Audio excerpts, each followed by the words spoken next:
right, we're ready to go. NASCAR Winston Racing Series style this evening. 77 machine is Bobby Henry out of Connellsville. Up on the high side of Ohio in the Chrysler LeBaron-bodied, Chrysler-powered 03 Port City chassis machine for Lonnie Vaughn. That is your field as we get ready for 10 laps. Our NASCAR starter, Ron Brutt, looks them over, looking for that first row to be side-by-side at the perpendicular yellow line in turn 4. They are. The green's out. We're up to speed and racing. Off the pace is Chuck Kessler. Kessler having problems. Wisely dives to the low side of the racing service, and it negates his opportunity. Now he begins to pick it up again. Perhaps Kessler might have missed the gear. We got a great battle for the top 5 positions. Off the pace is Lonnie Vaughn down into turn 3, but here's this battle for the lead. It's Barry Otte. In a Wheaton Electric 75, holding on to point position. Tucked in behind his back bumper is the 30 of Rick Boyer.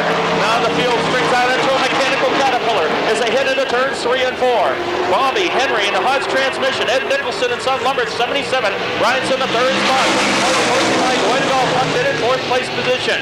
5th is Tom Erickson in the 36. Boyer begins to pressure the low side of Otte's mobile. Otte's automobile now. Galt tries to do the same in the 77 of Henry.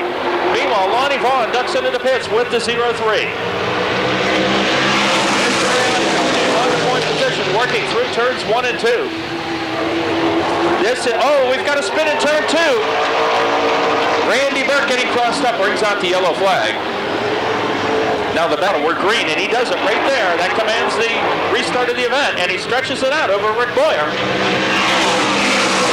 Boyer now a distant second. Here comes Glenn Galt, the 1988 NASCAR Northeast Regional Champion, looking to the high side. Now settles back in on the back bumper of the Hodge transmission, 77 of Bobby Henry. Meanwhile, Henry continues to haunt the back bumper of the 30 of Boyer. Boyer with the tires coming up the heat. Begins to close in on the back bumper of Bonnie's automobile. The top 4 automobiles, nose to tail, hooked up in this freight train battle down the back straight. Galt continues to sneak to the low side on the 77 of Henry. Cannot make the move. 10 laps the distance we're going. 4 are down in this event. Otte continued holding that line, working through turns 1 and 2. Right there about 70 mile an hour. Now 80, 90, 100, 105 mile an hour. Back down to 90, 80, somewhere in the neighborhood of 70 mile an hour. Right there before they pick it up to 105 on the straightaways. Working into 1 and 2. Galt continues trying that high side on Henry's automobile. Cannot make the move. On the back straight, Glenn Galt has been threatening to look for a pass, but keep in mind, race fans, these competitors want to literally finish in the top 4 positions to lock in for an opportunity to start in the top 4 positions in their feature event later this evening. So wisely, these drivers may hold their positions unless an opportunity comes about to jump up a position or 2. Meanwhile, Tom Erickson would love, Erickson gets squirrely, and here comes Kessler. They get together out of 4, and we keep green flag racing.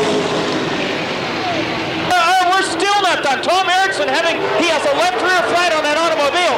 That car almost spun out in 3, and Chuck Kessler behind it with nowhere to go. Those cars made contact. We continue. No, we'll get the yellow.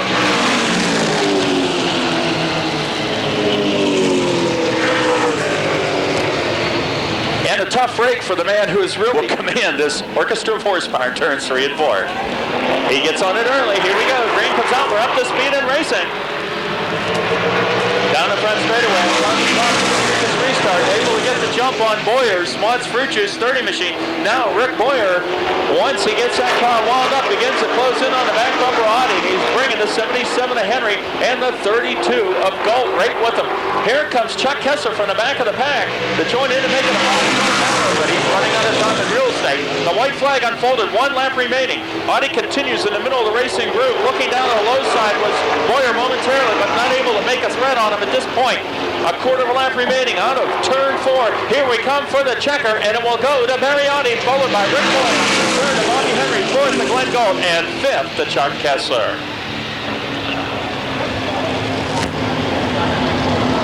Inside 3rd row in the Martinelli Service 63 machine. New ride for him. Massillon, Ohio. It's Bob Sibla, who finished 3rd in the Winston Racing Series points in this region last year. Outside of him, it's the Snooker, Alan Snooky Williams from Latrobe in the certified lift number 6. And in the back, the man's been lighting up the pavement in Western Pennsylvania. And a Casa Fire Equipment, Doug Scanlon, owned 42, charging Charlie Cragen. Top 4, looking to secure a spot. in the better positions in the feature tonight. Let's watch what happens. Out of 4, the green comes out. We're up to speed and racing. Down into turns 1 and 2, and Tim Ice takes off with the lead in the Camaro-bodied Howell chassis machine down the back straight. Oh, down into the dirt goes the 24 of Kessler. We continue green flag racing. Rick Miller trying to look to the low side of the 76 of Wade, but Wade closes the door. Look at the back of the pack. For the second place spot, and Miller gets through. Miller and Elwood Richter, Carpenter's fellows, Jim Dolan, Chevrolet machine into the bridesmaid position. Meanwhile, Bob Siblo running in the 5th place spot, trying to close in on Kennedy's automobile. Kennedy dives to the low side of Wade. Out of turn 3 in the struggle for the 3rd spot. Working at turns 1 and 2. Chuck Kennedy knocking on the door. The Valvoline 76. Wade's car having problems exiting out of the turn. Washes up high, but Chuck Kennedy not able to take advantage of it. Kennedy now finds Sybil on the 63 and the 42 of Cragen directly behind him. Those 3 cars trying to make a challenge. Now Kennedy gets through to the low side of Wade's automobile. Here comes Bob Sibilla. Sibilla trying to make it through for that 4th place spot. Completes the pass down the back straightaway. Meanwhile, Rick Miller's close up to the back bumper, the 65 of Tim Ice, as they work down the front chute. Here comes Cragen. He moves up to the 5th place position. Down the front straightaway. Rick Miller trying to set up to the outside of the Iceman's machine down the back straightaway. Rick Miller, a man on the move, and a Henschel and Sons Automotive Warehouse. Jim Dolan, Chevrolet Camaro-bodied A1 Engineering chassis automobile. 2 laps to go from your starter, Ron Black. Only, or I should say the crossway flag, 5 laps down, 5 remaining. For the Galley's late model in this second qualifying event. Tim Ice continues on that point position. Rick Miller haunting his back bumper. Meanwhile, Charlie Cragen running in 5th is trying to get around Sibilla for that bubble spot, the 4th place position. Sibilla running all by himself in 4th, not making a challenge on the 24 of Kennedy. But meanwhile, Cragen has closed to the outside of the Martinelli Service 63. Working into 1 and 2, it continues to be the Iceman, grooming the low side of this racing surface, and the fast racing engine 65, Tim Ice, with the point position. He begins to stretch it out over Miller's automobile by some 3 car lengths. Starter Ron Brunt looks him over, 2 laps to go for your lead automobile. Cragen begins to try to work the outside of Sibley. He's been doing it for the last couple laps. Now he tucks in behind the back bumper of that WRC chassis Camaro-bodied machine. Ice will come around and see the white flag unfolded for 1 lap remaining in this event as Miller held it day. And his second qualifying event for the Gatlin's late model. Meanwhile, Cragen is making a serious bid to the outside of Sibilla. And he can't complete the effort down the back straightaway. Drops 2 car lengths behind Bob Sibilla. Exiting out of turn 4. The checkers unfolding for Tim Ice. Second will go to Rick Miller. Third will go to Kennedy. And here's the battle for 4th. Bob Sibilla holds off Cragen for the 4th place spot. Bernheisel chassis, first of its kind in Western Pennsylvania on the pavement. Wellman, Robert Eisenberger, Bradley Cole in the 68, the 50 is Bob Consul, 07 VJ's Express machine is Jeff Dummer, and Port Charlotte, Florida is Tom Finney in the 38. Here we go. Field tightens up in 4. It looks to be a good start. Green's out. We're up to speed and racing. Almost 3 wide on the front straight. Cars come up to speed going into turns 1 and 2. Give Pat holding on to the lead. And the Caddyshack, Lucas Machine 10, and Gary Wolchott looks to the outside of his automobile. Oh, the door closes, and here comes Bradley Cole. Cole slips by to the low side in a battle for the bridesmaid spot. We have them all stacked up for the point position out of turn 4. Almost 3 wide. Bob Eisenberger trying to work the low line, not able to complete the pass. Up high goes Wolchott in the 10. He drops back 2 positions in a quarter of a lap. Meanwhile, Bradley Cole sets his sights to the lead. Goes to the low side of Pat. Pat slams the door on him. Cole says, no sir, I'm playing a salesman. It gets through the opening for the point position. Finds that window open wide enough. He's able to get through. And he brings the 50 of Castle right through it with him as well. Here comes Dummer up to 4th. And now Wolchott will bring the Caddyshack 10 to the 5th place spot. It's all Bradley Cole out on the point position. The gentleman in the pizza, WBFC sponsored machine. Bob Eisenberger continues riding in the 2nd spot. Don Castle hanging on to 3rd, but he's receiving pressure from the Bruning Brothers 07 machine with Somerset, Pennsylvania's Jeff Dunbar on board. Dunbar trying to work the low side of the racing surface on the Castle Racing Center with the Oldsmobile body machine of Bob Scott Castle III. Bradley Cole distances himself from the Arsenberger truck 26. Bob Arsenberger, the Mill Run, Pennsylvania driver, will have to contend with the Oldsmobile of Kossel closing up to his back bumper. Kossel's bringing Dunbar and Wiltrout right with him. Those four cars now hooked up in a battle for the bridesmaid spot. Bob Kossel had the dubious task of trying to get around Bob Arsenberger's Ford Thunderbird 26 machine, and at the same time trying to hold off Jen Dunbar. Into turns 1 and 2. Arsenberger takes the middle groove, trying down low as Kossel cannot make that move and pays for it by losing a half a car right down the back straight. Jeff Dunbar watching the action unfolding in front of him, trying to set up a strategy for a move, but cannot do it. He looks to the low side, and the powder number 7. Now he fades up high on the Oldsmobile of Kossel's automobile. Meanwhile, Kossel still trying to look for racing route around the 26 of Arsenberger. Time running out in this event. This time around, our leader Bradley Cole will pick up the 2 lap to go signal from starter line 1 in the turns 1 and 2. Gary Wiltrot is haunting the back bumper, Jeff Dunbar's automobile. Wiltrot, the Stoney's Light Street Stock graduate, right there hanging on to Dunbar. 4 cars, battle for second, the right side, 1 lap remaining. Bob Arsenberger hanging on to second, smoke pouring out of the right front of that automobile. No doubt the fender's rubbing on that tire. They've had some problems with the roll center of that automobile rubbing that tire. But he's still able to hold on to second spot as the winner will be Cole. Arsenberger second, third, goes to Kossel, fourth to Dunbar, and fifth to Gary Wiltrot.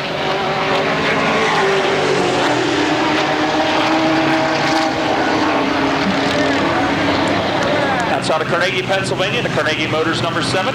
Outside of him, the Valley Truck and Trailer Machine from State College, Pennsylvania.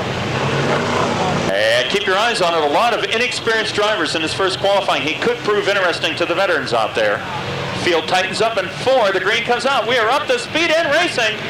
And the field starts to scatter right at the start. Mike Heminger taking his time.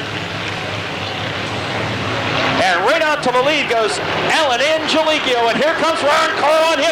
Look at Heminger looking for an opening between 2 rookies down the back straight and shoots by them into the 3rd place position. Meanwhile, Carl tries the low side and Angelicchio out of turn 4. They drag race down the front straightaway. The Valley Truck and Trailer Buick Body 25 of State College, Pennsylvania's Ron Cole looking for a racer. He cannot make the move on Angelicchio. All of a sudden, coming up with the wick turned up in the 72 is Mike Heminger. Heminger, a man on the move, will make it. 3 cars throw a blanket on him out of turn 4. Down the front straightaway, Alan Angelicchio holding on to that outside of the racing surface, cool down low. Heminger saying, which way do I go to make the pass as they continue down the back straightaway. Fender to fender, lug nut to lug nut, paint job to paint job, decal to decal, and Ron Curl breaks through now with the lead. He brings Mike Heminger right with him. Uh-oh, down the front straightaway, Angelicchio has problems under the hood of that automobile, and he may have punched an engine. Angelicchio may have had an engine go south, or maybe a dropped valve on it. There doesn't seem to be a lot of fluid on the racing service. He pulls down to the inside apron on his way to the pits. Could be a drop valve on the 55. No fluid on the racing surface. A lot of smoke characteristic with a drop valve, but if it doesn't break through the block on the automobile, we don't end up with any fluid spill. And we continue green flag racing.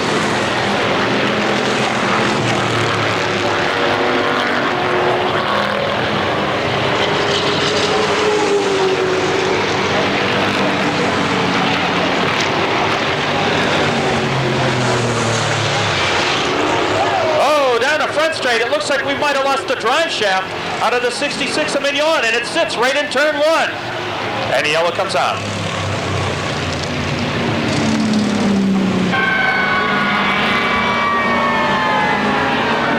It's up to Ron Coral in turns 3 and 4. Here we go. The greens unfolded. We're up to speed and racing. Into turns 1 and 2, closing right up on his back bumpers. Mike Heminger into North Star Equipment 72. Heminger tries the low side, grooming that back bumper. Mike Heminger looking for racing room on Coral's automobile. Coral stretches it out in the middle of the turn. Heminger tries to come back out of turn 4.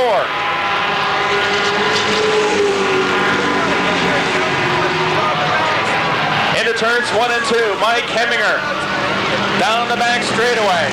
Looking for racing room on Ron Coral's automobile. Hemringer closes up like a house on fire. Whoops, wrong word. He continues battling for that second place position. Closing in on the back bumper, trying for the point spot on Coral's automobile. Coral fades up high. Hemringer can't take advantage of it.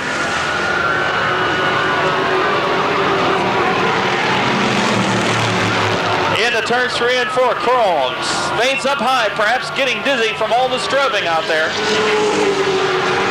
Continues working the middle groove, and Mike Hemringer right there, not able to take advantage of it.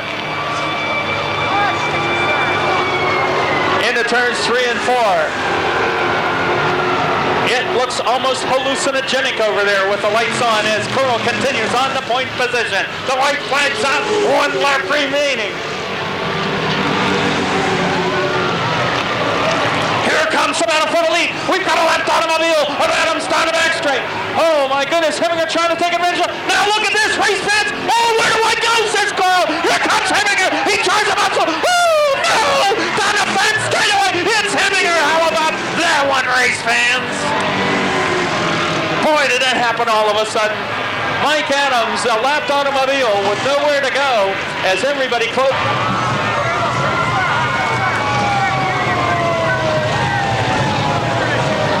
Stars coming out into the racing surface, getting set for their 8-lap qualifying event.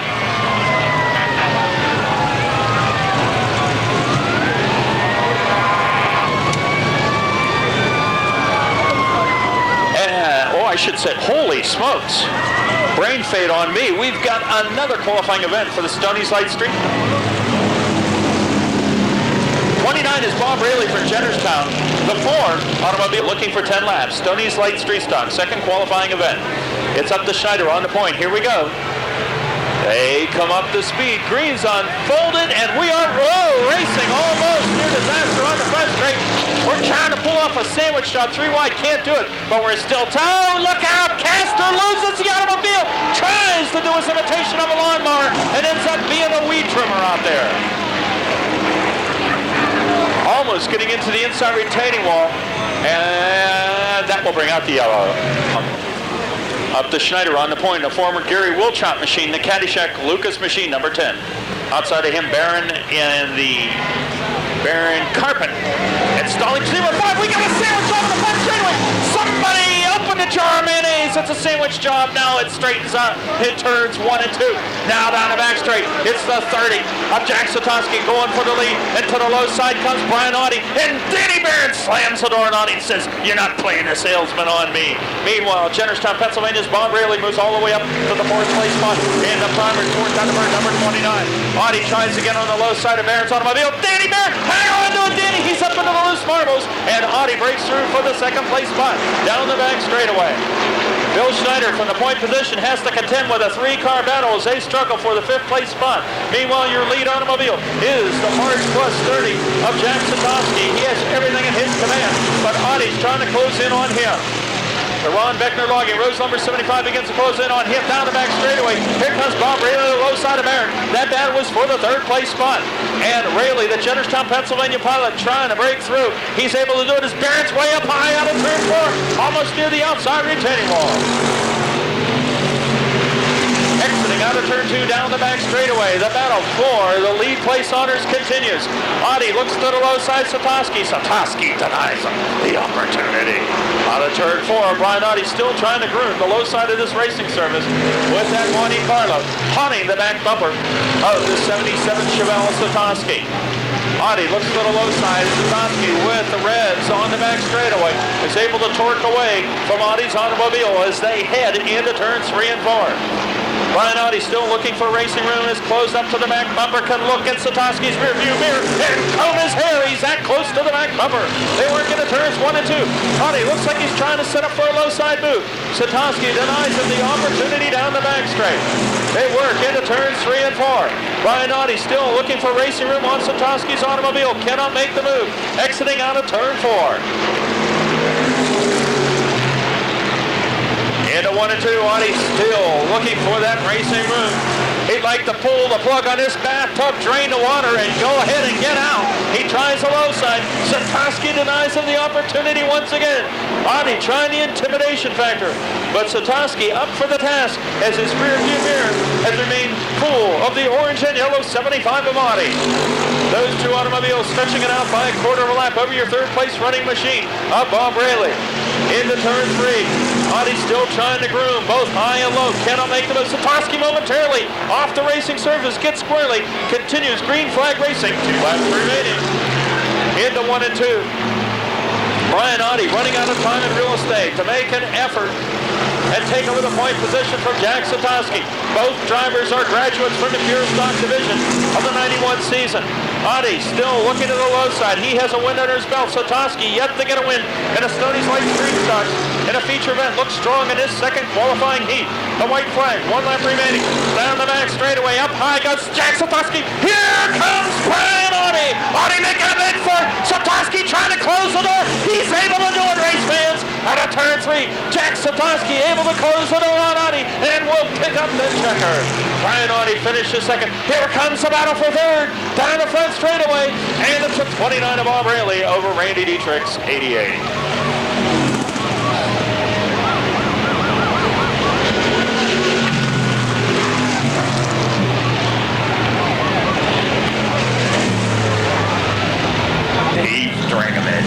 In the face, pretty 78. Inside second row, the 65 Chevelle. Tim Stump outside of him. Harry Flowers in the 3. Mark Griffith in the 71 outside of him. James Friedline for Jennerstown in the 75. Larry Lee Heminger in the 76. The 1 is a flying sign painter for Greensburg, Dave Burnell. Sean Beam in the 28. The 87 is Butch Durkas and George Nicola in the 32. Watch Beam's Baron Trucking 28. In the back of the pack, he'll have some passing to do. He's been hot in the early 92 season in Western Pennsylvania on the pavement. Here we go. The field comes out of turn 4. Kokenar brings them down for the green flag. We're up to speed and racing. Oh, we're 3 wide in the front straight as we go into turns 1 and 2. Up high is Dragovich. He finds himself falling back to 5th. Now there's 3 wide on him in the battle momentarily for 6th. And Dragovich finds himself going to the back of the field. Race fans, Dave Dragovich will be able to see them all as we work for the battle for the lead. Look at these cars setting their own grooves out of turn 4. Sean Beam all the way up through the pack. The pressure on Kokenar is intense. The 65 of Stump goes to the outside of Kokenar's automobile. Down there at turns 1 and 2. Stump sawing that wheel back and forth, fighting for the lead. Looking like he's cutting cheese inside that car with that steering wheel. Breaks into the point position. Larry Lee Heminger works the low side. Outside of him comes Sean the Bullet Beam out of turn 4. Beam works the outside of the double L, trying to take over third. He goes to the third. Now sets his sights to the outside of Kokenar. Chris Kokenar right there to battle with Beam. They work down the back straightaway. Down the back, we're still 3 wide. Here comes the flying same painter. Dave Burnell and a high-tech hobbies number 1 up to the 5th. Oh, look at Durkas go low in the 87. Durkas trying to pull off a low side move. Down the front straightaway. Durkas moves up in position. Beam battles with Stump. They go into turns 1 and 2. And Sean Beam pulls off the point position. Larry Lee Heminger running in third. Sets his sights on the 65 of Stump. He's bringing Dave Burnell right with him. They work down into turns 3 and 4. The battle goes to the high side of Latrobe, Pennsylvania. Stump cannot make the move. Stump hangs on to second. Here comes the blind sign painter, Dave Burnell. Burnell looking for racing room. He's glued to the back bumper of the 65 Chevelle. Down the back straightaway. Here comes the 1 of Burnell. Oh, do we see a 3 wide in the battle for a second? No! How about that one, race fan? Stump holds off. 2 automobiles behind him. It's bumper tag out of turn 4. In this struggle for the bridesmaid spot. Larry Lee Heminger tries the outside once again on Tim Stump. An opening between 2 automobiles. Dave Burnell cannot take advantage of it. Heminger goes up high. Burnell tries a slingshot down low. Now we've got a 3 wide. It's a sandwich job. Open the refrigerator and get out the mayonnaise in turn 3 and 4. And Burnell makes it through for the 2nd spot. Unbelievable. In the turns 1 and 2. Burnell holds on to the 2nd place spot. He dirt tracks the automobile. Larry Heminger still looking for racing room around Stump 65. Meanwhile, Butch Durkas is cut up to this battle. Heminger now tries that low line of Stump. Stump trying to close the door. They get together, but we continue green flag racing. The white flag, 1 lap remaining for Sean Beam as he works into turns 1 and 2. Dave Brunel, a distant second, trying to close up, fishtailing that automobile, but he's running out of time in real estate. Meanwhile, the battle continues for third. Oh, momentarily, Durkas gets crossed up in the 87 and falls off the pace. The best battle on the track continues for third. Heminger right there glued to the back bumper stump, but the checker will call out for Bean. A distant second to Brunel. Here's the battle for third down the front straightaway. Tim Stump pulls it over Laird Heminger, and fifth goes to Butch Durkas.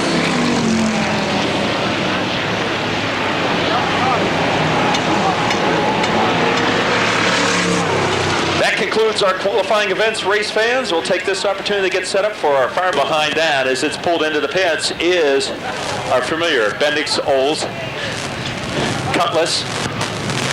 That's the Cutlass Supreme, the 1992 machine. The gorgeous automobile with the Naraka decals gracing it.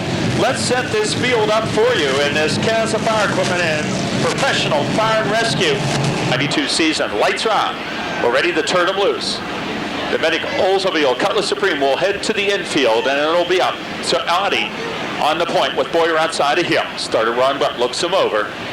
The tension begins to build in turns 3 and 4, looking for this beautiful field of automobiles to come up the power. Out of turn 4, the greens unfolded. We're up to speed and racing.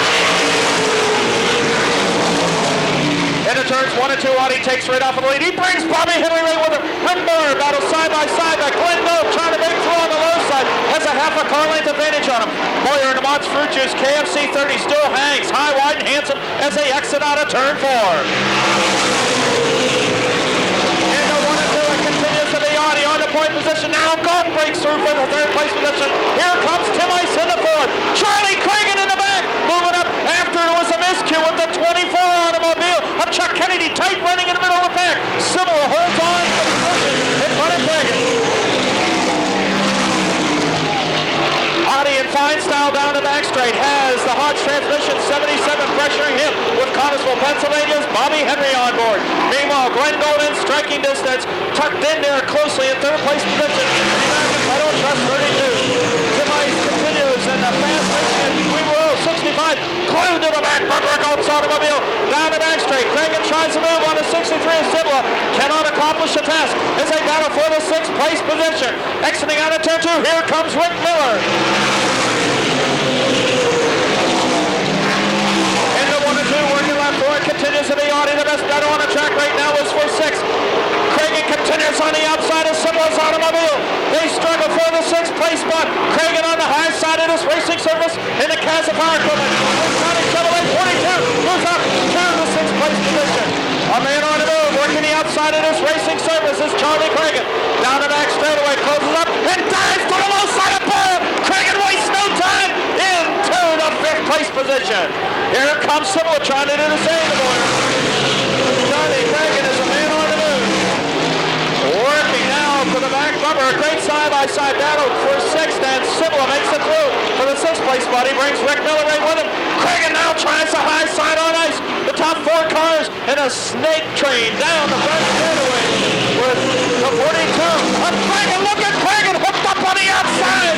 He goes around right with ice. They battle fender to fender, wheel to wheel into turn 3 and 4. The Casa Fire Equipment Twin County Chevrolet Lumina 42 of Cragen works the outside of this racing surface, and he gets around Ice's automobile. He stays right on the outside, race fans.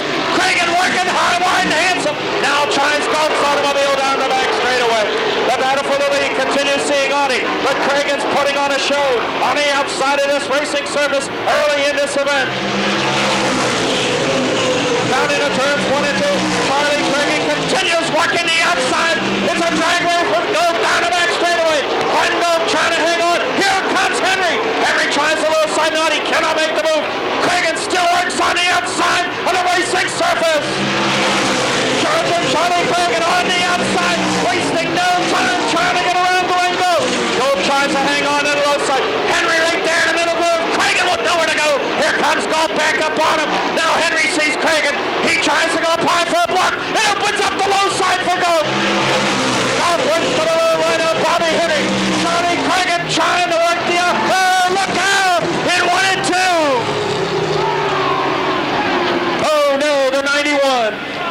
automobile of Chet Kessler loops the automobile, probably a blown engine, and the 34, Randy Burke, avoiding him, but getting into contact with the wall. But the worst situation is the certified lift 6 of Snooky Williams. Williams, in a cloud of smoke with nowhere to go, undetermined where to take the direction, ended up going straight in between the 91 of Kessler, Ice, and Cibola.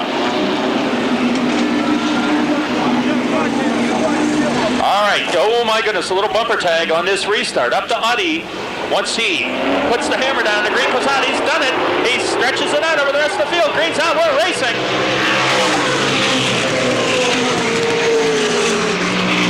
Down into turns 1 and 2. Oh, Cragen goes up high. Golf goes down low, and Golf sneaks through for the lead.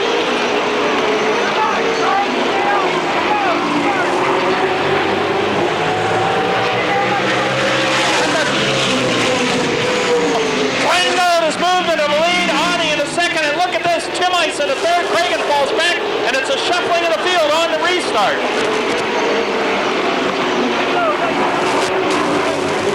Bob Cibola holds on to that 5th place position as the field works into turns 1 and 2. Glenn Gall works the middle of the field. Audi tries to come back up on him. Ice continues in third. Cragen, not the threat he was before. Tough to say whether he wore his tires out on the outside of the racing surface or something's going away on that automobile, but he is no longer the threat he was at the beginning of this event. Into turns 1 and 2. The fuel collects in the mufflers, backfires, throwing torches of flames 4 and 5 feet into the air as they go into the turns. Charlie Cragen now may be putting heat back into his tires. That may be the answer as he begins to look to that outside of the racing surface once again. Ice back on Audie's automobile, trying to get through. Gold stretches out the lead. Here comes Tim Ice. Ice working the low side of Audi, cannot make the move. Cragen still trying to groom that outside of the racing surface. Cibola gets to the low line on him. Into turns 1 and 2, a desperate battle for second place as Glenn Gall begins to stretch out the lead. Tim Ice working that low line on Barry Audie's automobile. They struggle in a battle for second. A little bumper tag, but everybody getting through it cleanly. Glenn Gall is everything working his way, continues to stretch that lead out. Now Ice looks to the low side of Audi, trying to make that move once again. Charlie Cragen cannot make that outside groove work for him on the restart. Ice still working a low line on Audi out of turn 4. He's hugging his back bumper. Into 1 and 2, Tim Ice still tries a low line on Audi, but Audi denies him the opportunity. Exiting out of turn 2 down the back straightaway. Bob Cibola continues running in 5th. Rick Miller in tight in 6th place position. On the front straightaway, it's all Glenn Gall working down in the turns 1 and 2.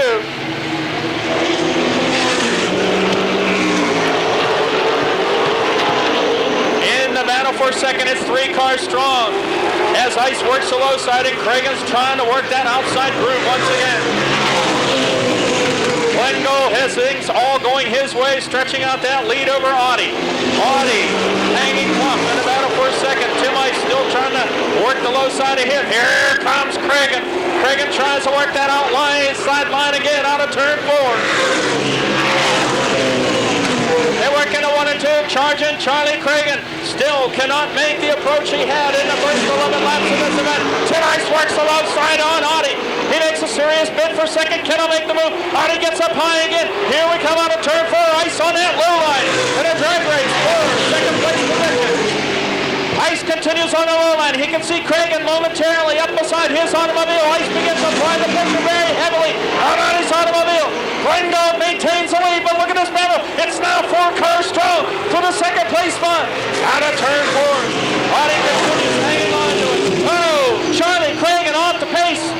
He hits the wall, and Charlie Cragen has problems. Drops back through the field. Charging Charlie Cragen, getting too close to the outside retaining wall. Momentarily almost losing the handle, falls back. But look at this battle now as Bob Cibola moves up to the 4th place position. That battle for second. It continues with Audi hanging on to it. Tim Ice trying that low side on Audi. Barry Audi's been up to the task in a Stoystown on a record 75 as Glenn Gall continues comfortably in the lead. Rick Miller has moved through to a top 5 position after the miscue by Cragen.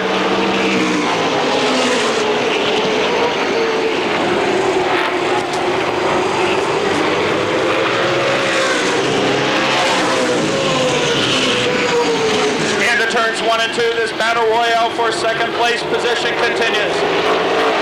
Ice in the Howell chassis.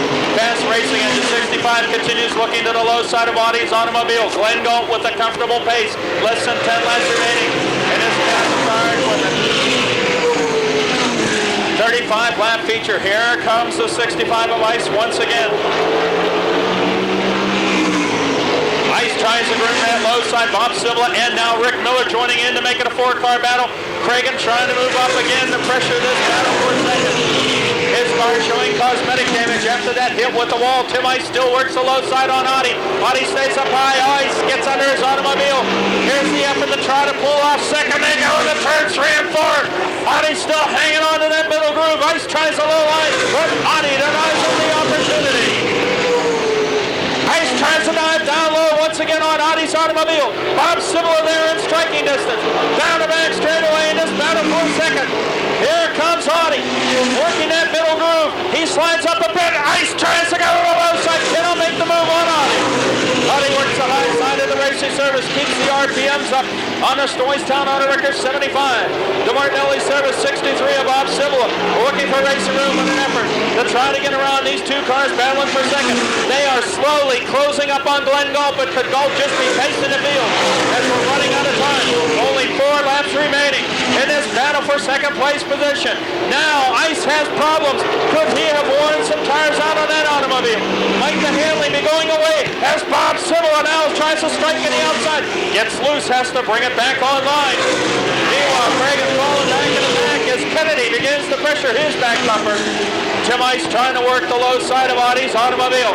On the back straightaway, Ice looking for that racing room on Audie. But the Jenner's Pennsylvania Pod's been up for the task. This time it's 2 laps to go for your lead automobile. Goal works comfortably in turns 1 and 2. This team last weekend had a dropped engine valve, putting him out of both features at Jennerstown. He's now trying to relegate himself to the point position and take up the reins here.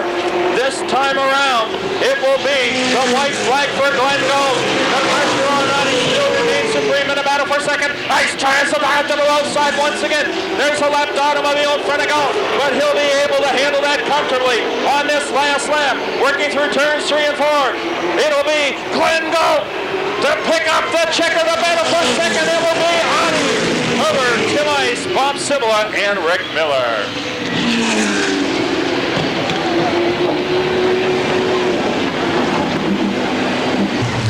The Casa Fire Equipment and Professional Fire and Rescue 35 lap feature. Andy Casa of Casa Fire Equipment and Guy Napoli of Professional Fire and Rescue will be presenting Glenn with a beautiful trophy. Once he gets his helmet off, we'll give him a nice round of applause. He can hear now. Nice round of applause for the Double G, Glenn Galt in victory lane. Barriotti with an outstanding run, capturing the second place position and taking the heat from Tim Ice all the way in the event. Ice finishes 3rd. Bob Sibla, another fine performance in the Martinelli service machine, moves up to 4th place position. Rick Miller garnering a top 5 finish.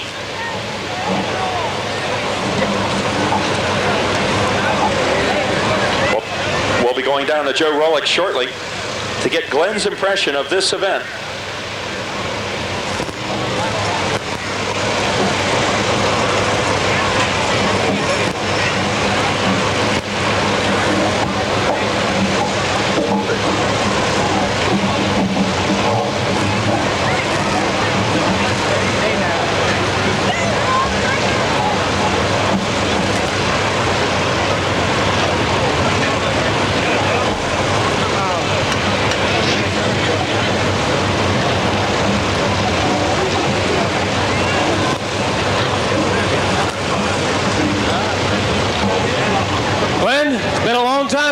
This year hasn't got off the way you wanted it to. Finally got one tonight, made the move on the restart. Is that where you feel you had to make the move? Yeah, well, Barry was running real strong, and figured if I could get him in, it would make it a lot easier because he was going pretty quick tonight. I know you've won many races, but the way this year's been for you, those last couple laps, you pulled out to a lead. Was the car talking to you? Were you talking to yourself, just holding on, so we got it, or you pretty much have it under control? I felt pretty comfortable with it, but I wanted to make sure I didn't screw up there last couple laps, so we just backed out of her a little bit. You guys had some problems last week at Jennerstown. You burned a piston. go home, did a lot of work on the car. You want to mention your crew and some of your sponsors? Yeah, I got to give it all to the crew. They really worked hard this week. We had to change engines around again, but this one's really working good, so they did a great job. Think it's coincidence you and Earnhardt win the same week? Yeah, I think he might have rubbed me a little luck. I was looking for him to get a win there, to get his pitcher off the milk carton, so I'm glad I didn't get there either. Okay, thank you. Glenn Galt. I'd like to also mention that Midway Auto Parts donated, sponsored a $500 bonus for the late models. So Glenn will receive an extra $250 in his paycheck. You've got that right, Joe. The folks at Midway Parts and Service out of Pleasant Unity, Pennsylvania, providing $250.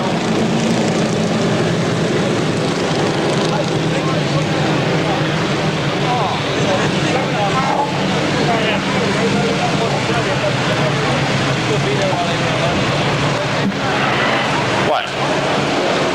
25 lap feature event for the Pepsi Pro Stock.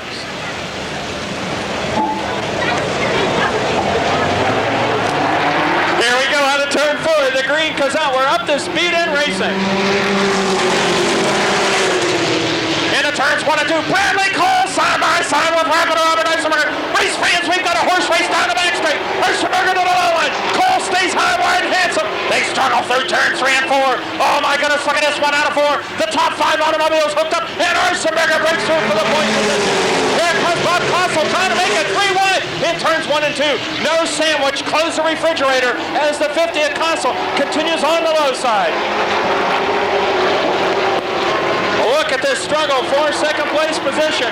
It is the 50 of Costle working the low side on Bradley Cole. Cole drops into the 3rd spot. Meanwhile, the 07 of Jeff Dunbar runs in a tight 4th place position down the back straight. Oh, look out! What a job those guys did of keeping control of the automobiles. Well, it looked like Costle got a little squirrely repercussions with Bradley Cole and the 07 of Dunbar. Those guys able to get the cars back online. We continue green flag racing. What a demonstration of control skills. Cole now tries the low side on Costle's automobile. Bradley Cole, after losing the top 2 positions, wants to wrestle back up. Oh, we got the 5 against the wall. Larry Mahana brings out the yellow. He's hit the wall, ton on the back straight. Never saw it with our attention turned to this heated battle. And Mahana hits the outside, steal it away. We'll see shortly as the field tightens up in 3 and 4. It's up to Eisenberger. He gets on the throttle. Green comes out. We're up to speed and racing.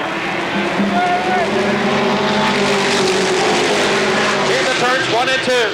Bob Costle tries the low side on Eisenberger. Eisenberger denies him the opportunity down the back straightaway.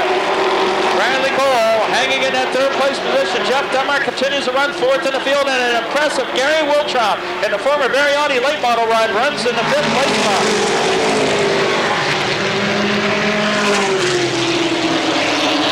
Wiltrout in that Caddyshack B&G Homes number 10 machine. Flexing the muscle, a rookie in this division, the former street stock campaigner, hangs on to the top 5 and really begins to look like he's having a fine ride. Off the paces, get Pat into 70. Now we've got a battle royale for the lead. Down the back straightaway, heading into turns 3 and 4. Bob Costle in the Oldsmobile, tries the low side on the 4th Thunderbird of Eisenberger. We're still fender to fender, side by side. And the drag race going into turns 1 and 2. Costle way down low, trying to pick up the lead. Here comes Eisenberger up high. Costle down the back straightaway. Now Cole goes up high. Jeff Dunbar sneaks into the low side. And Bob Costle in the 50 pulls into the lead out of turn 4. Dunbar trying to wrestle the low side on Eisenberger's automobile in a battle for second place position, and he's able to pull off the move. And look at this, oh no! Costle slides, oh look out! Holy smokes, all kinds of position changing, and the yellow comes out. Well, so many things going on. Bob Eisenberger hung out to dry there as the to maintain the point position. Here we go. Green flag comes out. We're up to speed and racing. Into 1 and 2. Bradley Cole will pick up the charge on Eisenberger. He immediately dives to the left side, exiting out of turn 2. Very close together, those automobiles. Cole still trying to play the salesman, knocking on the door. Eisenberger trying to close it. Oh, he bobbles in 3 and 4. And here comes Cole through for the lead. Jeff Dunbar wasting no time to take advantage of Eisenberger. He dives under the low side and picks up the second place spot.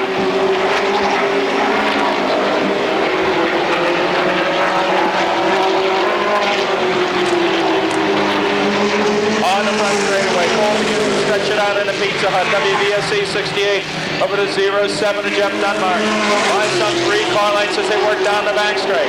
Arsenberger now a distant third, finds Gary Wiltrop beginning to pressure his back bumper.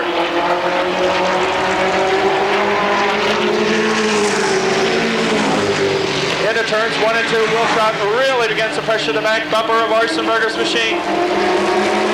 On the back straightaway now, Wiltrop gets crossed up. He begins to slow off the pace. And the Caddyshack B&G Homes 10 looks like it may be heading into the infield. No, he stays out on the racing surface. Jeff Dunbar, meanwhile, has closed up to the back bumper, Cole's automobile.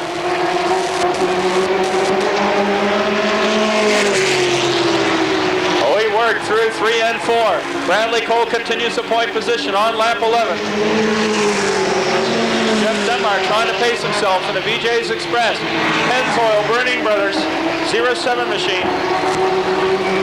On the back straight, they dive into turns 3 and 4. The Napa Auto Parts, Mark's Auto Body 07 to Dunbar. Still pressing the back number to JW Industries 68 to Cole. Bob Arsenberger remains a distant third in this event. Get Pat into turns 1 and 2. Yeah, the Tiger Pub 70 not able to come up to his normal racing speed in this event. It's now Dunbar closing up to the back bumper of Cole's automobile. They work into turns 1 and 2. Dunbar tries a low side on Cole, cannot make the move. Down the back straightaway. Dunbar looking for racing room. This time around there will be 10 laps remaining.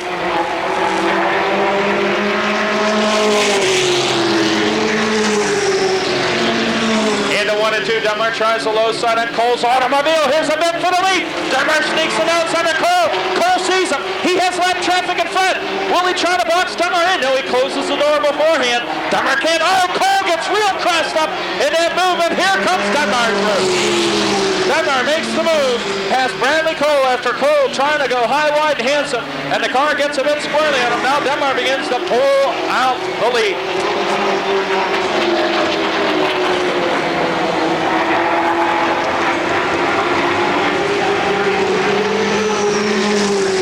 Jeff Dunbar, down into turns 1 and 2, begins to stretch it out over Bradley Cole.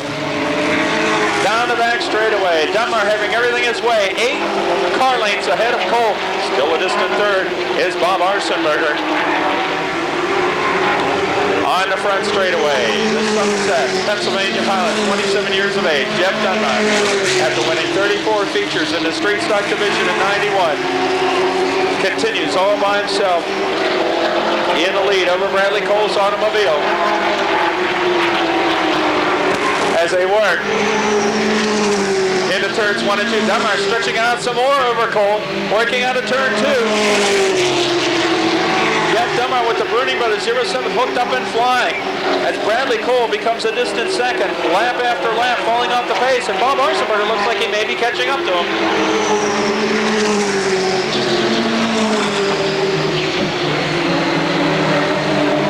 On the back straightaway, Mark's Auto Body, Napa Auto Parts, Machina Dunbar, the former Vince Radice and Glenn Goldride, is everything working his way. Just winding down the laps in his Castle Fire Equipment. Professional Fire and Rescue, 25 lap feature for the Pepsi Pro Stocks. Cole, who looked like he might be able to hold off Dunbar's automobile. Jeff just waited for one miscue by Cole, and he was able to get by in that opportunity on lap 14, or 15, I should say, to the low side, and has been stretching it out ever since.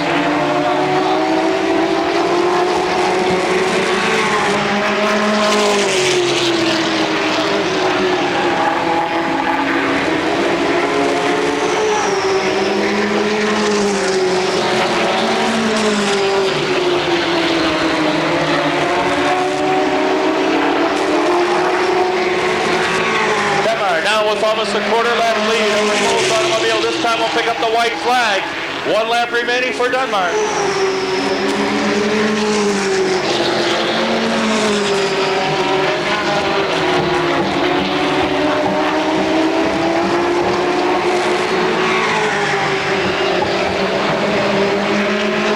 Here he comes to pick up the checker will go to Jeff Denmer. A distant second to Bradley Cole. And third belongs to the 26 of Arsenberger.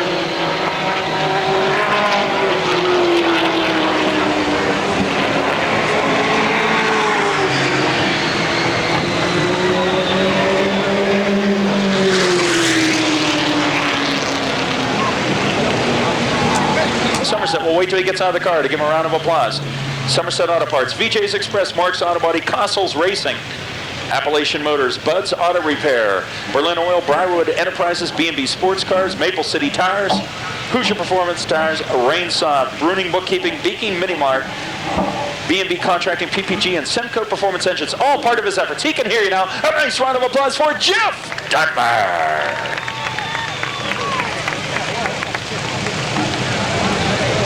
Jeff will be presented the Casa Fire Equipment and Professional Fire and Rescue trophy by Andy Casa of Casa Fire Equipment and Guy Napolio of Professional Fire and Rescue. Boy, Guy, I've been butchering your name all night. Come on up and tell me how to pronounce it if you get a chance before our next feature.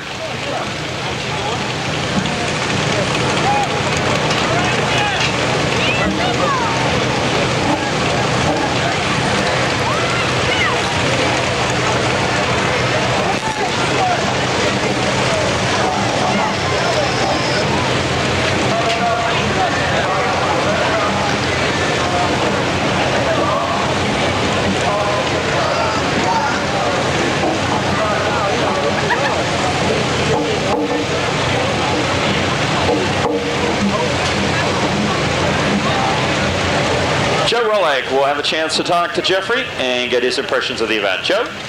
Well, Jeff, we did this last week. You got everything under control. Yeah, we're going to keep this one a little longer. That's good. Had to be disappointing for you last week. You went through a little bit of a dry spell, come back and win. Does this vindicate it in any way? No, everything's just same as it was.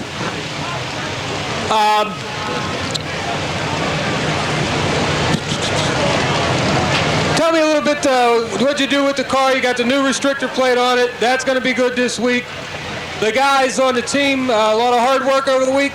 Yeah, the restrictor plate really didn't make that big a difference, but we had to put a new one on. The guys, they got her all shaped back up, so we'll give them a heck again tomorrow night.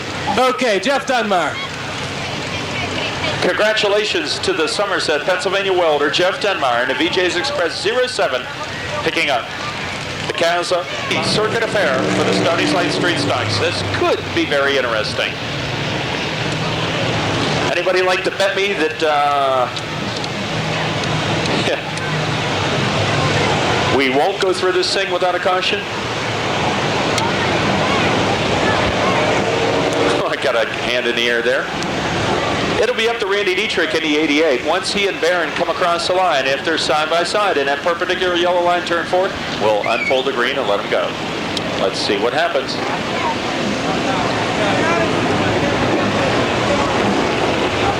Benny Gold's pace car heads for the infield. Here we go. The field tightens up out of 4, looking for the green flag, gets out. We're up to speed and we've got a sandwich job. Holy smokes, open a refrigerator door. Pour out the mayonnaise and the mustard. Look out at turn 22. Somebody call the Smithton truck stop. It's a traffic jam. Diamondback straight away, flip a coin in the air. Look, oh, how do you keep control of this one? It looks like a hurricane of metal. Diamondback straight away. On the front straight, we're finally getting things in line here. And it's Randy Dietrich out in a point position. The 75 of look out in turn 2! Oh my, heavy contact. And a yellow comes on. Nick Durant's getting crossed off and involved in his first major miscue. Contact being made with Jim Petrie's automobile, and the 57 of Marty Edwards getting through there and also with a hard hit. And wow. We clean that up. I want to wish a happy birthday to Mark Kern from Victory Volunteer Fire Department. Happy birthday, Mark.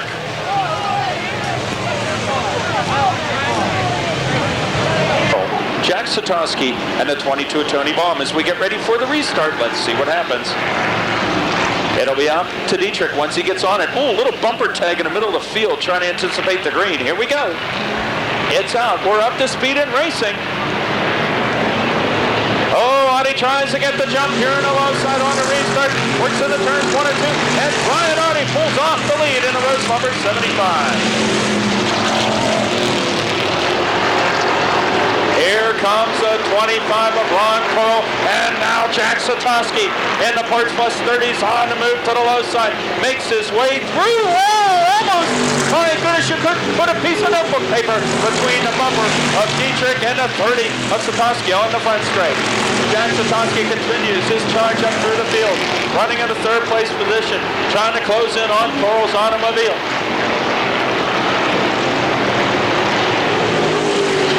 Into the pits goes Dave Miller in the 32. Dave, first time ever racing on the pavement, says, oh, I've had enough for now. Pulls into the pits. Working through turns 3 and 4. Audi continues holding on to that lead spot.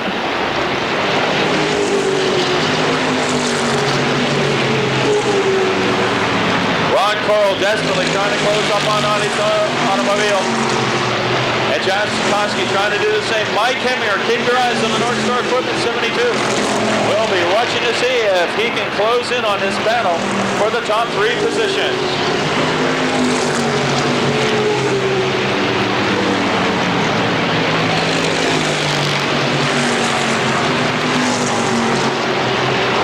We work into turns 3 and 4. Here comes Coral closing right up to the back bumper of Audi. Ron Coral, the State College Pennsylvania Flyer, is on the move. Sets his sights to the back bumper of Audi's automobile. Down the back straightaway, we're approaching lap traffic of Kepler in the 42. Oh, look at this! 2-wide lap traffic in front of Audi's automobile. Oh, down low is Hooper. Audi splits the difference between the 2 automobiles, and he brings Ron Coral right with him. Kepler up high to 42. Chuck Hooper off the pace in the 13.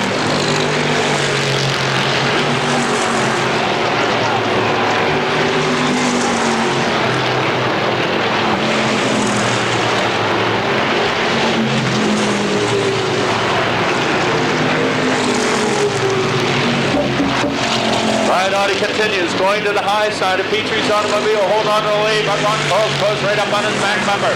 Here comes Coral. The Valley Truck and Service 25 machine is now on the back bumper. And they're fighting it out for the lead. Working into 1 and 2. Here comes Coral, tries the low side on Audi. Audi denies him the opportunity as they work down the back straight. Lap traffic in front of those automobiles. Here we go. Working through turns 3 and 4. And Audi trying to look for racing room around the 36 of John Castor. They go to the high side of that automobile at turns 1 and 2. Coral still looking to make the move around Audi, cannot do it.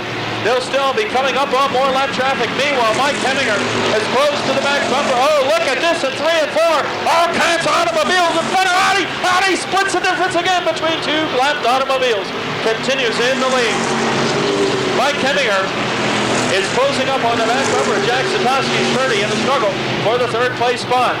Meanwhile, Ron Coral's not been able to find the handle to make a serious bid on Audi's 75. Now Audi hung up 1. Bill Schneider's 10. Audi not going to the left. Now we're up to chip. Oh boy, I can't call this one. Audi dives to the low side. Ron Coral closes up on his back bumper. Look at this battle here for 3rd as they work into turns 1 and 2. The 72 of Mike Heminger getting behind for 3rd place position. In 3 and 4, Ron Coral still haunting that back bumper of Brian Audi's automobile.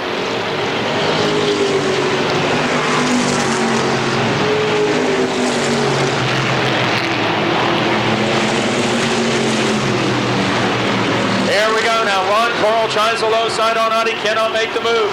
They work through turns 3 and 4. Coral still struggles for that point position. Brian Audi holds on to it in the Rose Lumber. Ron Beckner logging.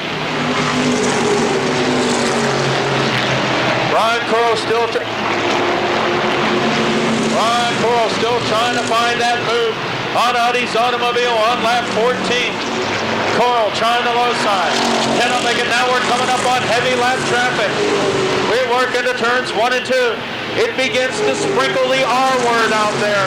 And now look at this, race fans. It's time to put the beads on the string and hang it on the Christmas tree. Now we're going to thread through lap traffic here. Oh, look at this. We've got a problem. There's a spin down the back straight. And oh, the yellow flag comes out just in time for the lead automobiles. That much in the way of precip, we should be able to go green flag. Oh, look at this. Bob Rayleigh says it's time to go buy lunch. And we'll have to go in once again. Here we go. Brian Audie gets on it out of turn 4. The green's out. We're up to speed and racing.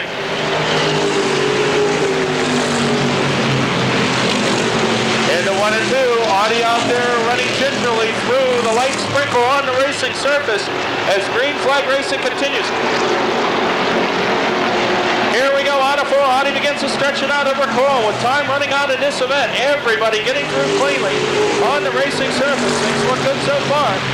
Mike Heminger closes up on the back bumper, Ron Coral's automobile. Down the back straightaway, Heminger makes a serious bid for a second. They work into turns 3 and 4. Heminger knocking on the door. Coral's red. Number 25 out of turn 4. Mike Heminger continues pressuring Coral's automobile. Into 1 and 2. The North Star Equipment 72 looking for racer. Now falls off the pace by Jude Barley on the back straightaway. Only 3 laps remaining in this event. Out of turn 4. Now 2 laps remaining for your lead automobile, Brian Audie. They work into turns 1 and 2, and Audie continues holding on to that position. Coral now becoming a distant second. The car's getting a bit swirly out there. Perhaps we may have a little bit of dampness on the track. This time around, the white flag, 1 lap remaining for Audie. Hang on to it, gentlemen, out there. We continue in an effort to finish this event. On the back straightaway, Audie continues with the lead. Less than a half lap remaining. This time coming around for the checker. Audie holding on to it. And in the light sprinkles, Audie will pick up the win, followed by Coral. Heminger, a distant 4th place position goes to Jack Satoski. Rounding out the top 5 is Randy Dietrich in the 88.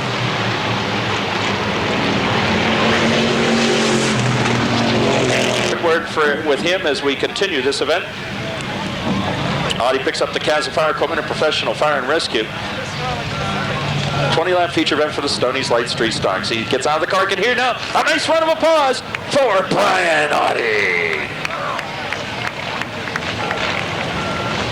Right, because it's raining down here, we're going to skip the interview with Brian and go straight to the Pure Stock so we can get all this action in for the race fans. Thank you, Joe. We'll keep right on going. Don't forget, race fans, we open the gates next week at 5:30 and racing at 8 p.m. right back here at the MOTORDROME Speedway for the 3rd.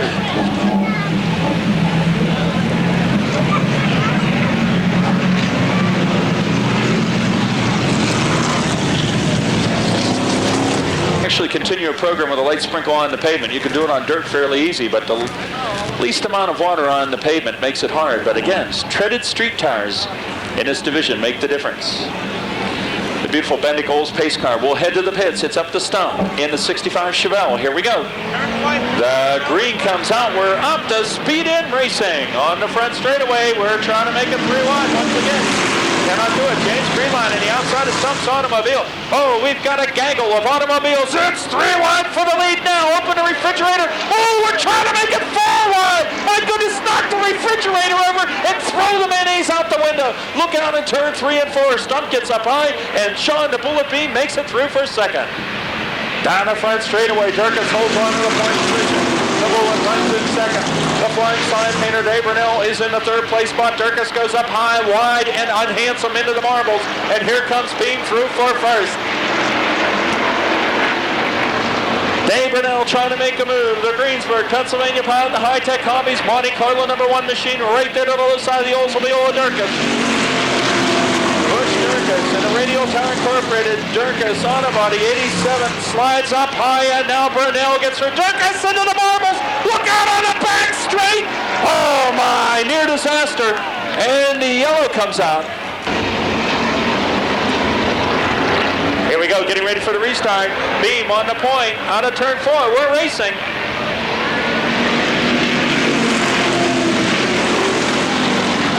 In the 1 and 2, Larry Lee Heminger in the middle of the pack. In the orange and black 76, trying to make a move on stump 65. James Freeline begins to apply the pressure to the 1 of Dave Burnell in turn 3 for the bridesmaid spot. Heminger has the door closed on him in turn 3 by the 65 to stump as they struggle for the 5th place position. Chris Coconut getting together with the 87 of Durkis, but we continue green flag racing.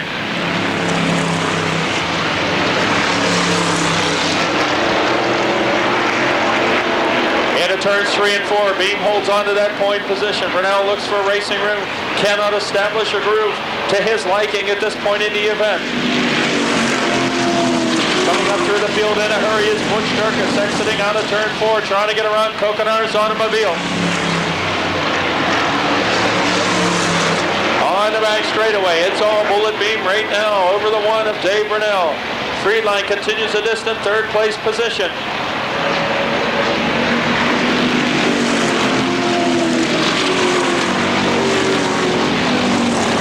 Burnell now really closes up to the back bumper of Beam's automobile. The rain continues. The distance stay is a light sprinkle, and we continue to wind down the laps. 5 are in the book, 10 remaining. It is Kaza Fire Equipment and Professional Fire and Rescue. 15 left circuit event for the beer stocks. The high-tech office, Monte Carlo, still surveying the situation of the Baron Trucking 28 of Beam. They work into turns 3 and 4. Beam up for the task. Burnell still haunting his back bumper out of turn 4. Burnell slides up high near the outside retaining wall. Almost kisses the wall. Has to collect the automobile, and he does. Looks like he may have made light contact with the right front of that automobile. The fender pulled out just ever so slightly. It could be from this wall on the front straight. Heminger continues his battle in 5th with Stump. Stump denies him the opportunity. The best battle on the track is for 5th and 1st place position. Beam holds onto that point position by a car length and a half over the 1 of Dave Burnell.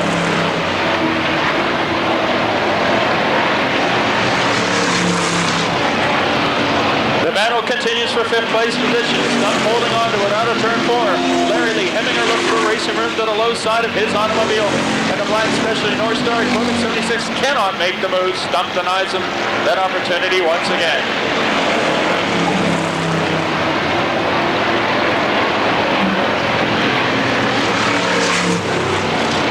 Down the front straightaway. Now Dave Burnell, the flying sign painter, is setting himself up in a bid for the lead. Battle over Beam as they work down the back straightaway. They're coming up on the lap traffic of Dave Dragovich, the Diamond One. As a lapped automobile in 3 and 4 directly. The black flag comes out for Coconut, but look at this. Diamond Dave Dragovich dives to the low side. Beam hangs it up high, wide, hands it. And Dave Burnell goes to the low side of Beam. They get together. Oh, and Beam hangs on to it. We continue green flag racing down the back straightaway.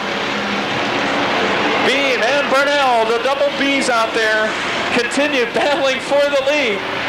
And it's still Beam hanging on to it after he and Dave Burnell were kissing fenders out there.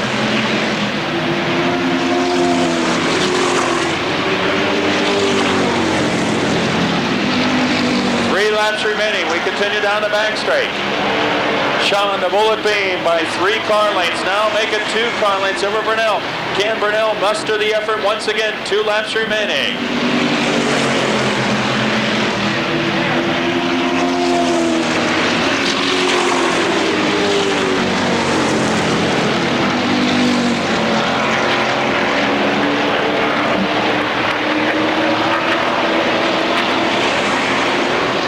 Exiting out of 4, here comes a white flag. It's the final effort by Burnell.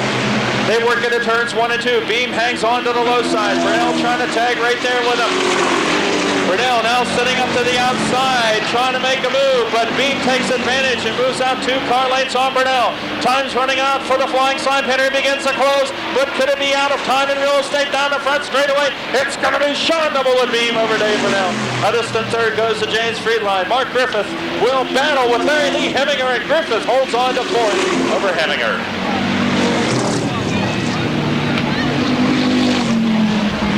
That concludes our racing activities this evening. On behalf of the folks at MOTORDROME Speedway, NASCAR, and its Winston